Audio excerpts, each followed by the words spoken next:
अस्सलाम वालेकुम, आदाब, नमस्कार। परवरी न्यूज़ महानगर में आपके साथ शेख इफ्तिखार। इनके जन्मदिन पर पौधारोपण।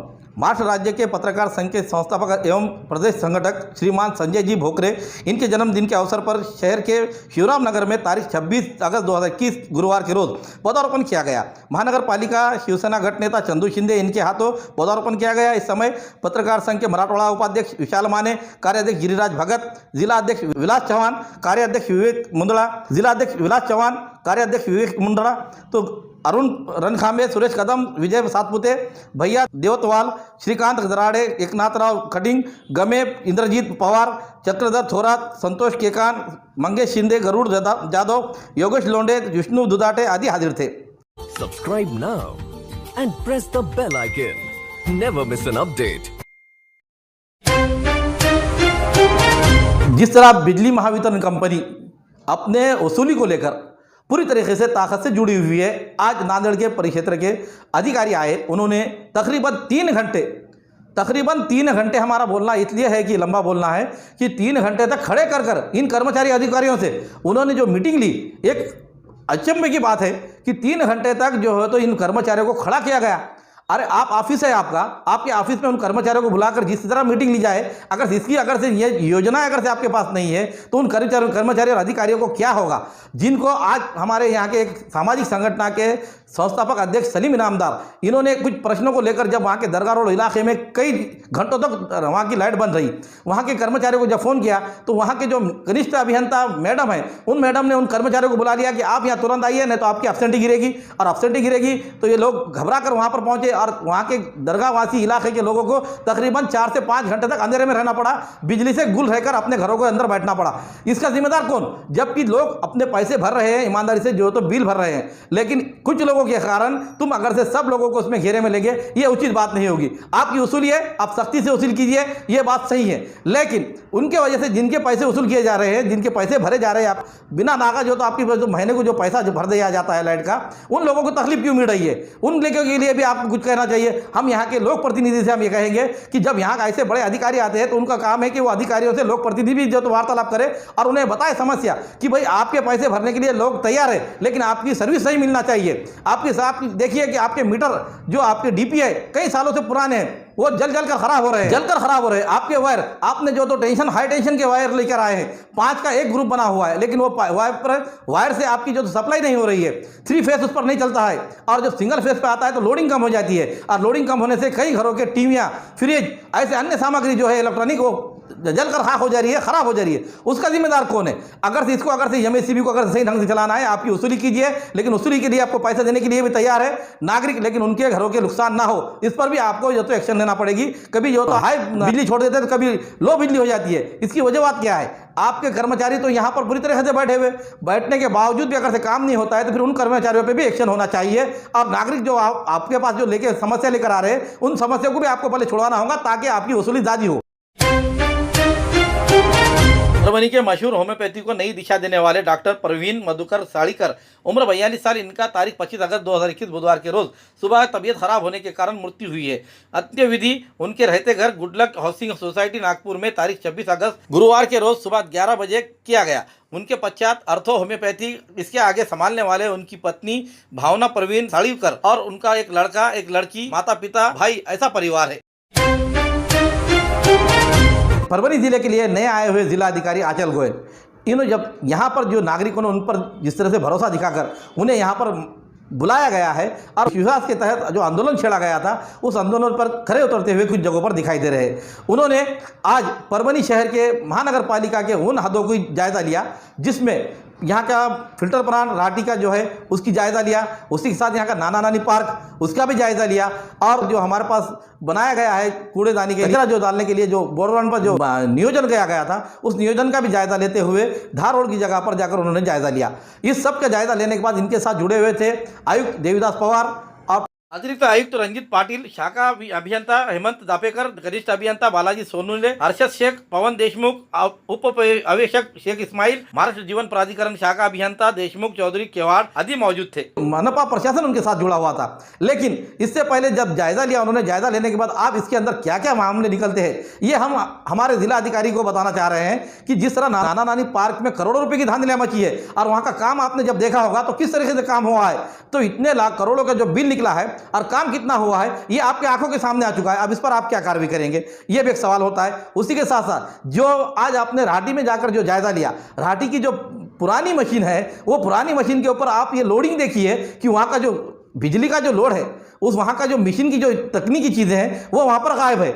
ये आपको दिखाई देने पर समझ में आएगा कि भी क्या वहां पर गायब थी और किस तरीके से यहाँ का जो तो पानी का व्यवस्था जो देरी से हो रही है। इसकी वजूहत ही वही है कि वहाँ की जो नियंत्रण है वो नियंत्रण पूरी तरीके से ठप हो चुकी है और वहाँ पर कुछ चीज़ें भी गायब हो चुकी है। लेकिन मनपा प्रशासन पर इतनी मोटी चमड़ी चढ़ी हुई है कि वो इस तरह को देखने की तैयारी नहीं है। सिर्फ देवीदास पवार अपने गजनी माहौल की तरह भूल जाते हैं, फिर याद आने के पर उनको याद कोई अवगत दिलाया उसको समझते हैं। और लेकिन अब इनको समझाने के लिए आप जैसे कर्तव्यदक्ष जिला अधिकारी आंचल गोयल आए हुए हैं। अब इनकी चमड़ी के ऊपर जो बरसे जाएगी तो यहाँ के जो प्रशासन के जो बड़े बड़े जो चढ़े हुए जो अधिकारी थे वो सामने आ जाएंगे और यकीनन मानो इसमें से कई अधिकारी सस्पेंड होने के कगार पर भी दिखाई देंगे। क्यों कि परभनी के जिले में जिस तरीके से घरपट्टी भरी जाती है, आप तो हमारे देवीदास पवार आयुक्त ने यह बताया कि हम उस पर की जो है तो ब्याज माफ कर देंगे, शाश्वती जो है तो माफ कर देंगे और आप तुरंत जो है तो पैसा भर दीजिए, नहीं भरने पर आप पर जब्ती लाई जाएगी। तो मैं आपको मनपा के आयुक्त देवीदास पवार से हमारे माध्यम से हम अपील करना चाहते हैं, साहब जिन अधिकारियों ने कर्मचारियों ने जिसने घर पट्टी के अंदर जो बिल चुरा कर खा चुके हैं, एक महीने में तकरीबन 60,000 रुपये का गबन निकलता है, तो 11 महीने से 12 महीने में 6 से 7 लाख रुपये का गबन एक बिल वसूली करने वाले अधिकारी पर निकलता है। उन अधिकारियों को आपने क्या किया, अगर से उन्हें वो परमानेंट है तो उन पर सस्पेंड किया गया, लेकिन जो टेम्पररी कॉन्ट्रैक्ट बेसिक पर लगे हुए उनके ऊपर आपने जो तो चोरों की सी चाबी दे दी है और ये चाबी देने के बाद वो किस तरह से धांधलियां मचा रहे हैं, वो कितना बड़ा गबन कर रहे हैं। ये किसका नुकसान सिर्फ जनता का ही हो रहा है, आपका कुछ नहीं। आपकी तो पेमेंट जनता के पेमेंट से हो जा रही है, लेकिन जनता का जो पैसा खा गया है, जो 2017 से जो फाइल थी जिसके घर पट्टियों के घर भरे हुए घर पट्टी दी गई, लेकिन उनको आज भी उन पर जो तो 5-5-7 साल के जो तो ये घर पट्टी आ चुकी है। आप कहते हैं कि ठीक है हम उसको माफ कर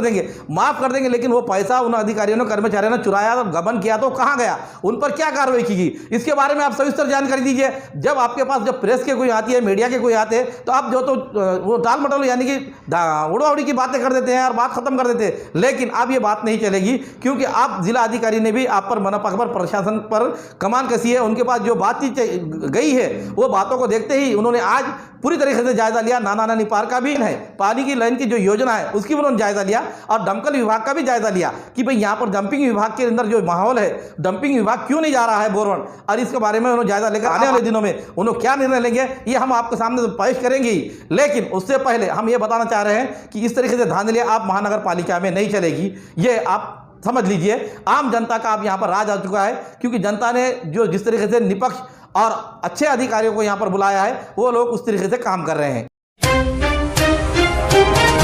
औरंगाबाद हाईवे पर चारठाने के करीब तारीख 26 अगस्त 2021 गुरुवार के सुबह 9 बजे के दरमियान कुत्ते को बचाने की कोशिश में ड्राइवर का नियंत्रण छूट जाने से गाड़ी पलटी होकर दुर्घटना में कार में बैठे हुए 4 जख्मी हुए। जख्मियों को 108 क्रमांक की एम्बुलेंस को जिंतूर ग्राम अस्पताल में ले जाया गया है। इस बारे में मिली जानकारी है कि नांदेड़ स्थित तामते परिवार के कुछ काम के खातिर औरंगाबाद के लिए कार क्रमांक यमियत 26A4702 से बैठकर जा रहे थे। दरमियान जिंतूर औरंगाबाद हाईवे पर चारठाने के करीब पलटने वाले रास्ते पर कुत्ता सामने आ जाने से उसे बचाने की कोशिश में ड्राइवर का कार पर से नियंत्रण छूट जाने से इनमें बैठे हुए 5 में से 4 जख्मी हुए। तो नीलेश राधेश्याम तामटे ये अच्छी तबीयत में है। दरमियान कार रास्ते से नीचे जाकर पलटी हो गई। इस दुर्घटना में कार में बैठे हुए विजय नागनाथ तामटे उम्र 48 साल, शारदा विजय तामटे उम्र 40 साल, ऋषिकेश विजय तामटे उम्र 21 साल, पंकजोग तामटे उम्र 40 साल, नीलेश राधेश्याम तामटे उम्र 35 साल सभी रहने वाले नांदेड़। इनमें से दरमियान पलटी खाए हुए कार में से फंसे जख्मियों को हाजी बशीर खान पठान, बुढ़न भाई आदि सहयोगियों ने बाहर निकालकर हेल्पलाइन नंबर 108 पर फोन करते हुए एम्बुलेंस को संपर्क किया और जख्मियों को जिंतूर अस्पताल में दाखिल किया गया। जिंतूर में प्रथम इलाज करने के बाद उन्हें नांदेड़ में भेजा गया है, ऐसी जानकारी सूत्रों से प्राप्त हुई है। मौके वारदात पर एपीआई बलवंत जमदार और पुलिसकर्मी शेख याकूब अहमद इन्होंने पहुंचकर जानकारी ली है।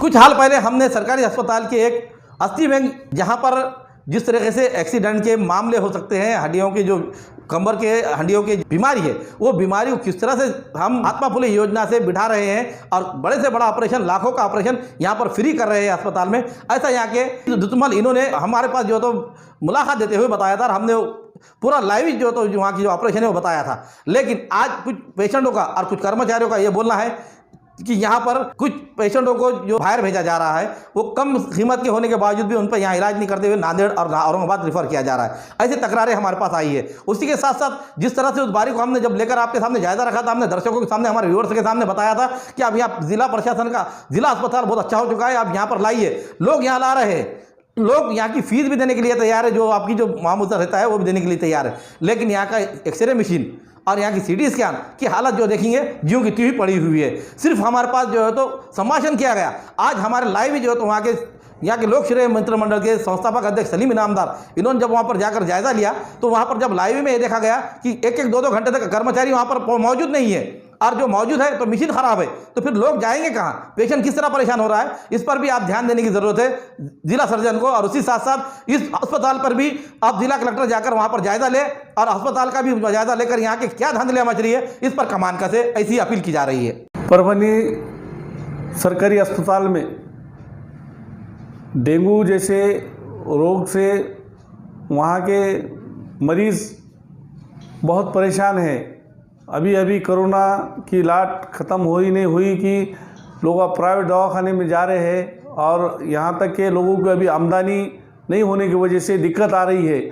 और अभी राज्य शासन, केंद्र शासन का कहना है कि तीसरी लाट आने वाली है, उस वजह से भी जनता एक पूरी तरीके से भयभीत है। और यहाँ परभनी रुग्णालय में जिस तरह से अस्थि व्यंग रुग्णालय की स्थापना की गई, उसमें एक अच्छे क्वालिटी के, एक अच्छे तरीके से ऑपरेशन हो रहे हैं, एक अच्छी डॉक्टर की टीम काम कर रही है। यह हमें बहुत बड़ी और परभनी के लिए एक खुशी की बात है। लेकिन उसके बावजूद दूसरी तरफ अगर देखा जाए, सरकारी हॉस्पिटल में सोनोग्राफी का मामला ये है, प्राइवेट डॉक्टर मंगाना पड़ता है, 12-1 बजे के बाद आते हैं। और वहाँ के जो पेशेंट्स हैं, पेशेंट इतने सुबह से कुछ खाया हुआ नहीं रहता वो पेशेंट ने सोनोग्राफी के लिए, तो 1 बजे तक 1:30 बजे तक उसको एकदम भूखा रहना पड़ रहा है। वहाँ एक दिक्कत का सामना जनता से हो रहा है, पेशेंट से। दूसरी बात, सीटी स्कैन जो मशीन है, करोड़ों की लागत रख के शासन ने यहाँ पे दी है, तो वो सीटी स्कैन मशीन को कुलूप लगाया हुआ है, वो मशीन बंद है क्योंकि उसको डॉक्टर उपलब्ध नहीं है, ऐसा कहना है। दूसरी बात, सीटी स्कैन के बाद जो आता है, जो एक्सरा लेने का, एक्सरा मशीन भी 1 घंटे के लिए चालू हो रही है और बंद हो जा रही है। ये क्या मामूल है इस हॉस्पिटल का, ये समझ में नहीं आ रहा। यहाँ के शल्य चिकित्सक जो नागरकोज है, उन्होंने ध्यान देना चाहिए। और दूसरी बात ये, उन्होंने तो ध्यान इतना दे दिए कि उन्होंने जो ज़िले से आते हैं और लातूर ज़िले से, वहाँ के कंट्रैक्टरी पद्धति से वो अपने गांव के तरफ के लोगों को ही नियुक्ति किए हैं, इसकी भी जांच होनी चाहिए। और आरोग्य मंत्री राजेश टोपे जी ने परभणी रुग्णालय की तरफ एक नज़र देखना चाहिए। सकाळपासून काही खाल्लेलं नाही, छान छान. कशासाठी आले? कोणत्या गावाला आले? पण बरं, सकाळपासून बसलेले आहे. बरं, आता आले का? हमारे न्यूज़ आपको किस तरह पसंद आ रहे हैं, इसके लिए लाइक करें, शेयर करें, कमेंट्स करें, सब्सक्राइब करना ना भूलें। और आपके कमेंट्स और लाइक होना हमारे लिए ज़रूरी है, क्योंकि हम आपको बेहतर से बेहतर हमारे न्यूज़ किस तरह से पेश करें, इसके लिए आपके कमेंट्स और लाइक हमें ज़रूरी है। Subscribe now and press the bell icon. Never miss an update.